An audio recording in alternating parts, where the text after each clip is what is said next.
Hey buddy, watch this. Hello, Regis Kilbin is the name, and Hearthstone is the game, and this is a deck spotlight on the Faerie Pirate Warrior by a guy named Feno. Now I'm calling it the Faerie Pirate Warrior because this is mostly an aggro pirate deck, but it does include an interesting combo of Fairy Dragon and Alexstrasza's Champion.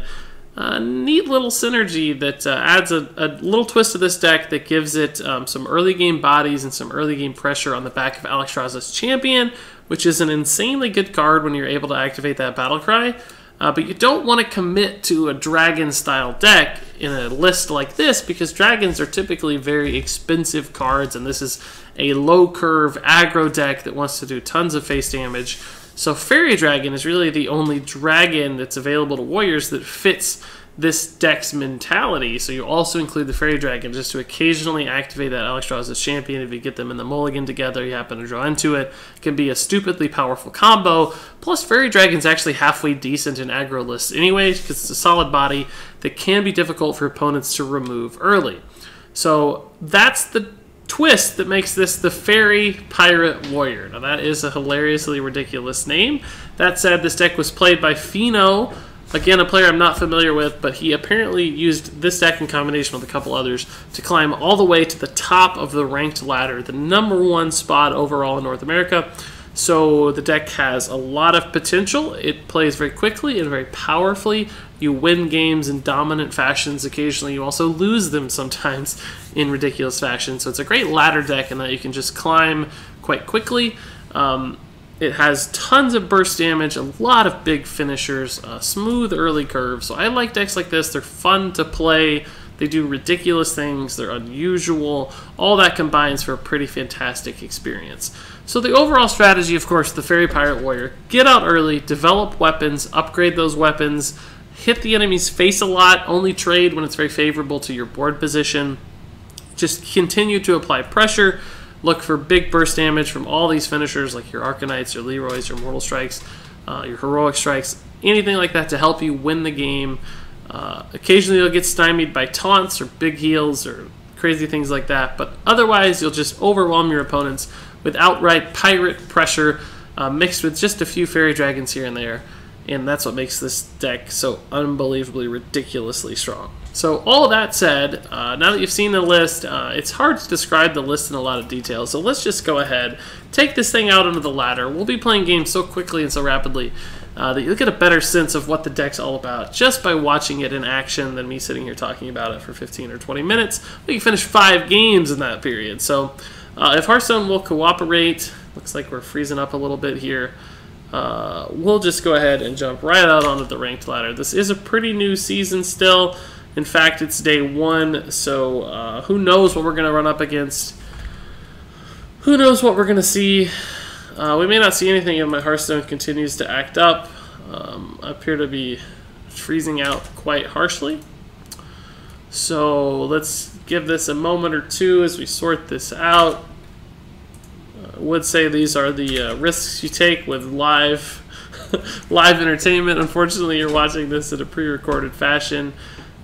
So you probably don't think it's live, but it's live to me. Alright, looks like we finally got through. So let's jump back into the Faerie Pirate Warrior. I think that this is my favorite deck ever just based on that name. I'll let you draw your own conclusions from the name. I won't suggest a thing.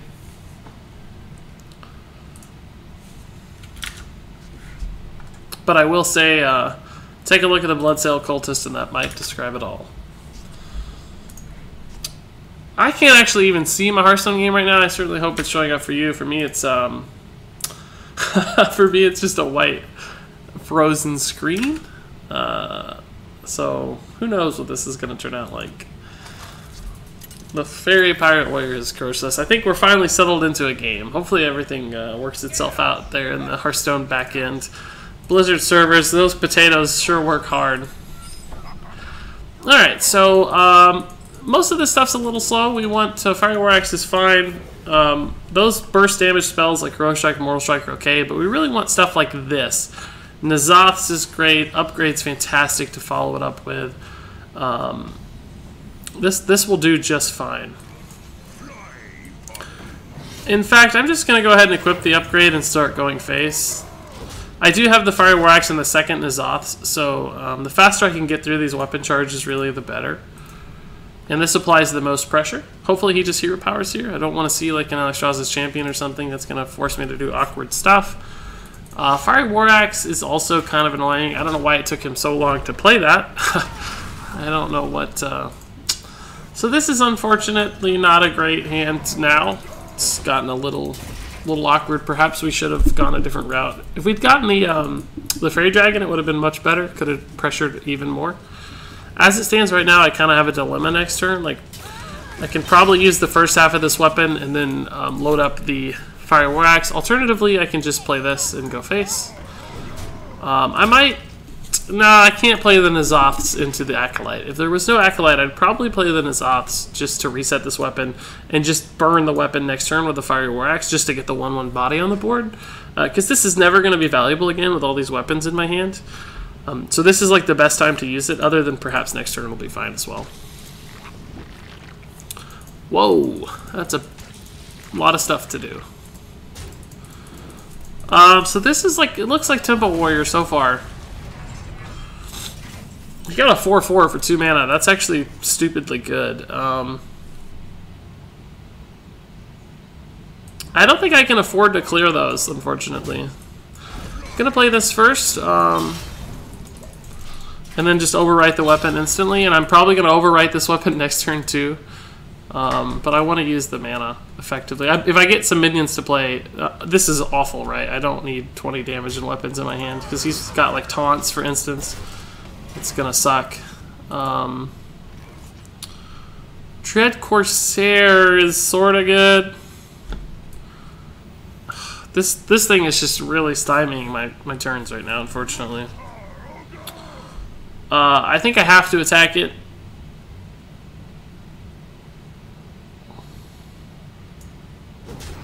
Probably just going to play this too. It's not ideal. It forces him to send the slimes into the Dread Corsair. So I can use the Fiery War Axe to kill this next turn, but he's still at 21 health. That's just too much. The Blood to Ichors were too good. They were just too good. He got a 4/4 for 2 mana and cleared my board. It's going to be hard to get back from. Oh, it's pretty slow. If he doesn't have another taunt, we still have routes to victory, right? With the Leroys and everything. There's just an insane amount of damage potential happening here. We'll just kill that with this and then equip this one. We didn't need to use the first half of this. Again, it probably doesn't matter just because we have the second Arcanite Reaper, but it did what we needed it to do, so there was no reason to waste the charge here if we didn't have to. The mana might be more valuable later. If he has a second taunt, we're going to be in a really ugly spot. Except that this will do 6 damage, so that could get us through the second Bloodhoof Brave, potentially. We'll go ahead, play the Frothing, and go face. And armor up. The armor up is actually debatable to get the Mortal Strike activated. We're at 13, so there was a chance we went to 12. This doesn't trade effectively into his board right now, so whoa, that'll do the job though. I have 11 damage right now. He has 23 health. Unfortunately, he also has 13 damage, so we're currently dead to the board. This will help a little.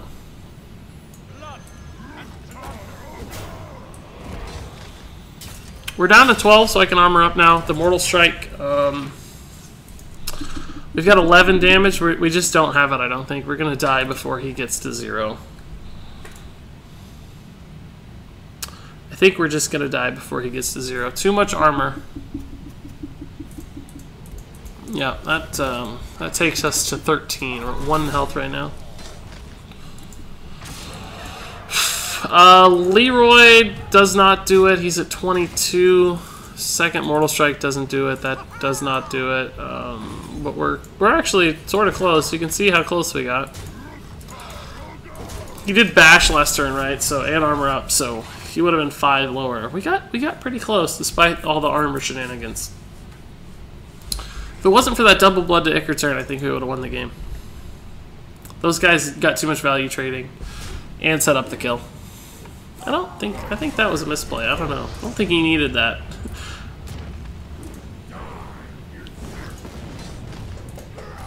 Alright, well, that was a tough matchup for sure. People who got lots of health over time are not good for us.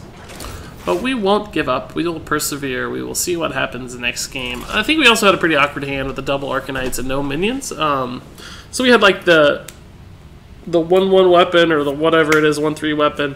Then we had the Fire War Axe and the upgrade and the double Arcanites. We just got a gluttony of weapons and no minions. If we drew some of those minions a turn or two earlier, we're able to leverage some pirate synergies, I think we would have been in a much better spot. So all these things are bad. We want 1-drops and 2-drops and minions and proactive dudes. N'Zoth's into Bloodsail's a solid start, and the Dread Corsair's even good afterwards. So that's all fine and dandy here. That's sort of annoying, but we can probably work around it just fine. It's debatable to coin out the Fairy Dragon here, I think. But I think I like the standard route a little better.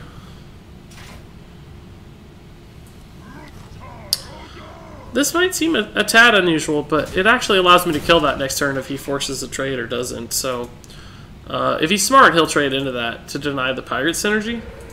He's going to go face, though. Yeah. He's going to go face, though. Shame on you, sir. Shame on you. I can coin out the Dread Corsair, but I can't kill the Flame Tongue. But I could kill this guy. It's probably worth it to take the extra damage.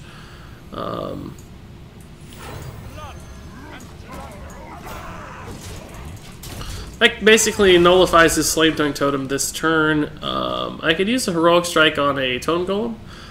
I can do the Bloodsail first, I guess. We've got options next turn. That's pretty good. It's pretty good, actually. It's fairly annoying as well. I'm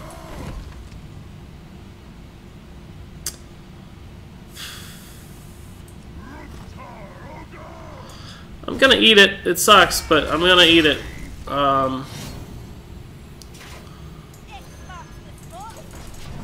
It's very unlikely he clears my board again, right? It's just super duper unlikely. I want to kill this Flame Tongue so badly. It's dealt so much extra damage that was unnecessary. God! No! No! I'm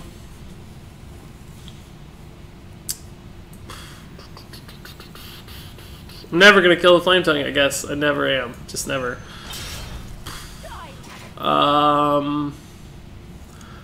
I gotta take 4 damage again. It's unbelievably brutal, but I gotta do it, right?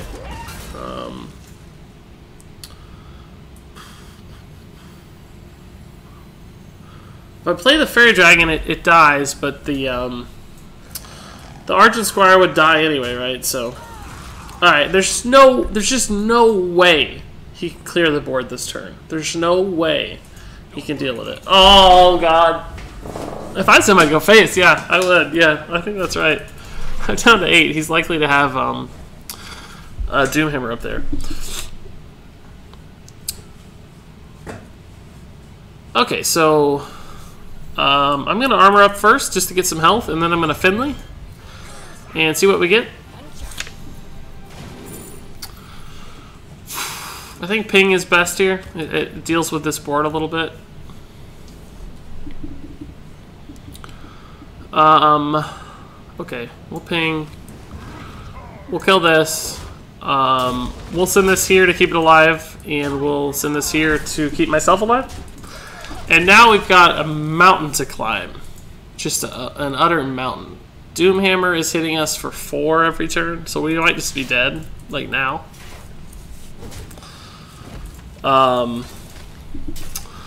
I've got, not much damage this turn. I can't even South Sea. Is this real life? I can't even Leroy. It gives him 5 damage if I Leroy instead of 4. I guess I have to do that.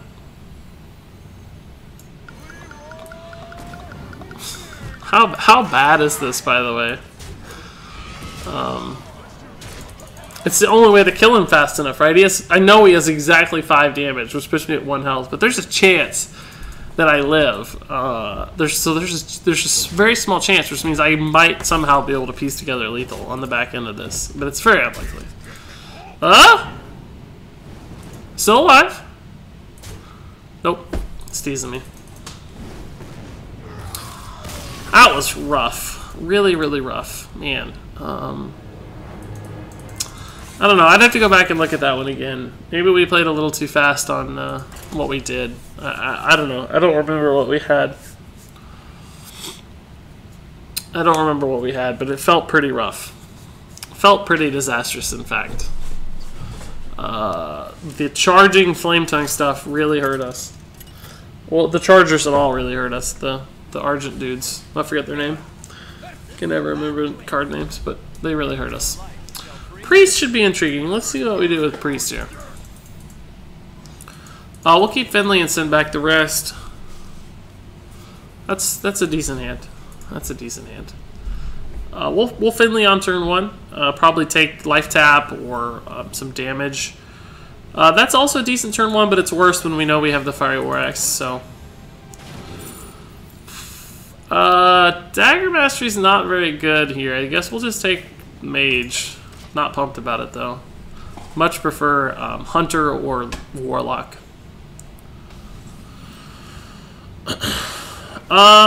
We'll just put N'Zoth's into South Sea. I think I like this better.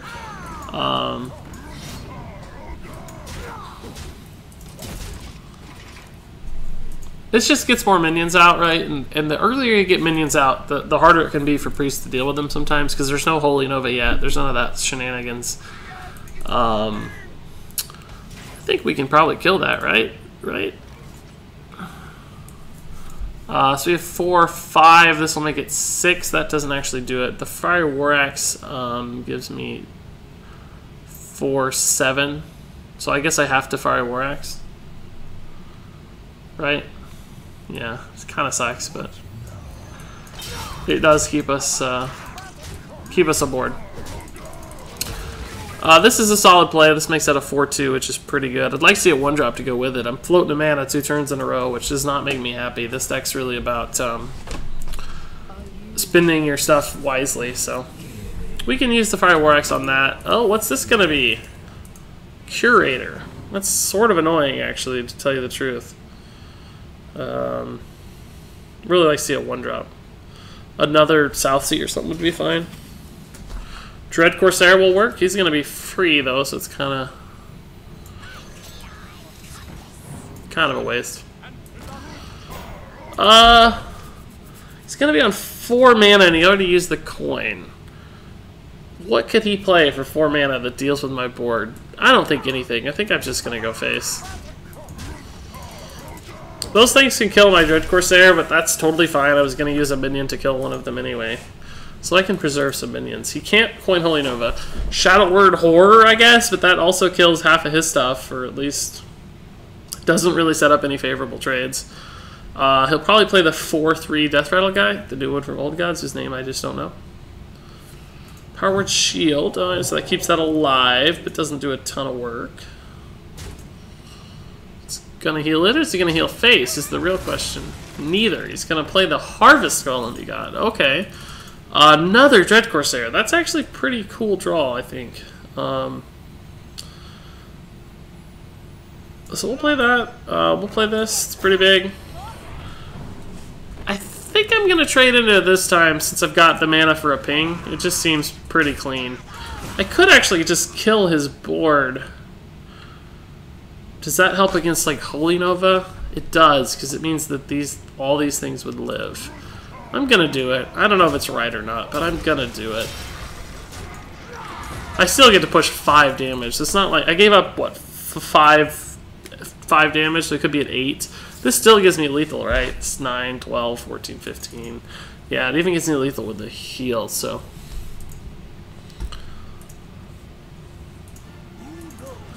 Bran into Museum Curator. You're just dead to that. You can see that the board will kill you. You had to at least... Well, hero power wouldn't have mattered anyway, I guess. I don't think there's any 0 mana Death Rattle that saves you. Yep, that's how it works. That one actually felt right for once. Cool. We'll play one more since these do go so fast, and we got off to a couple bad games. We might get off to another bad game, but we might get off to another good game, and that would be fun to see. So we'll see what we can do. There's really no no punishment playing decks like this that are so fast. You just keep queuing up, basically, and you feel okay about it.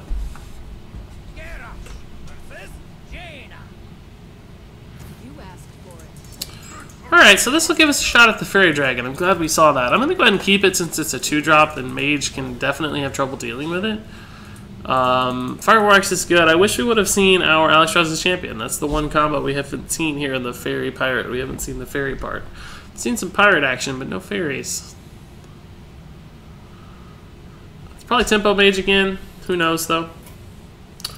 We got a friend request. Soccer's fun. Hello. Welcome to the Regis Kilbin show. I think we'll call you a Killionaire instead of a millionaire. Wonder if that was a past opponent or a fan. We'll never know.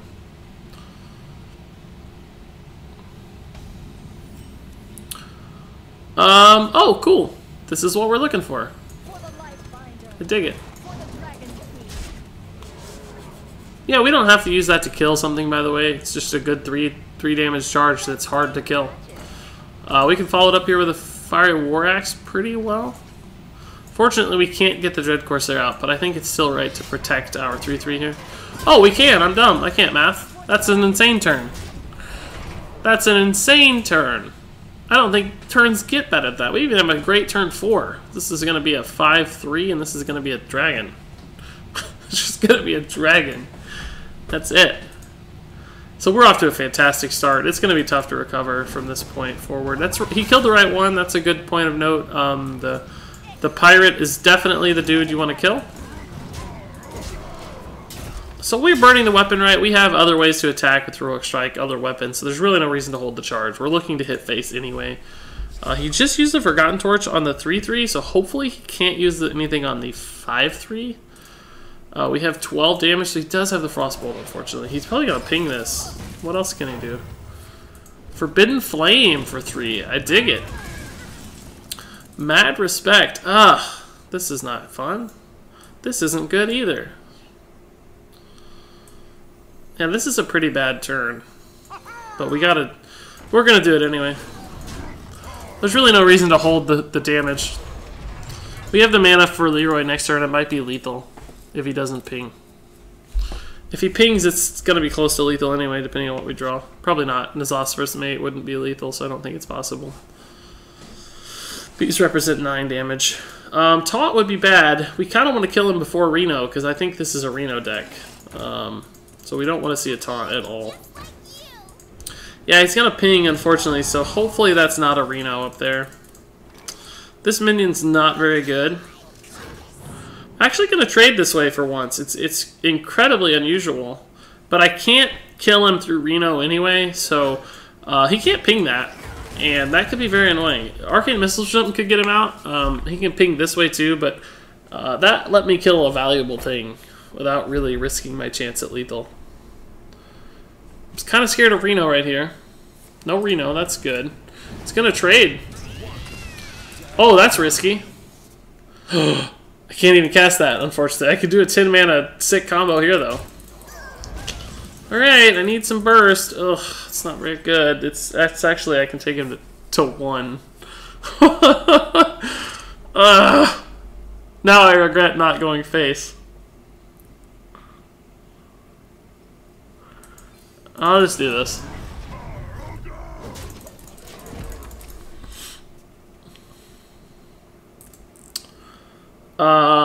Nothing. I don't think I have a lethal draw right now, unfortunately. It still doesn't have a Reno, it looks like, but that could be an Ice Block, which would be just as bad, or not just as bad, but would be bad. I think maybe we misplayed. I don't know if we needed to kill the Mana Worm. That's lethal, actually. Cool. Good draw. Alright. Fun stuff.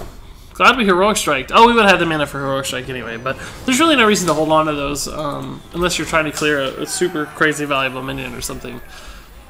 Typically just going face is the place.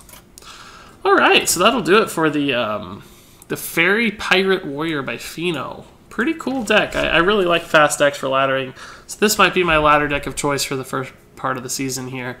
I think the Dragon tech's pretty cool. We got like 6 damage out of that Alex Draws, and he really had trouble dealing with it, so did some damage, expended some resources. The Fairy Dragons worked well against Mage in particular as well, so pretty neat little tech that makes the Faerie Pirate Warrior stand out, and better than average as far as Pirate Warrior decks are concerned. So definitely give this deck a try if you're curious and you've got these cards laying around and you're ready to play a fast and aggressive deck like this one. It's going to be a very rewarding experience, I think. That's going to do it for me. Thanks so much for watching, and until next time, game on.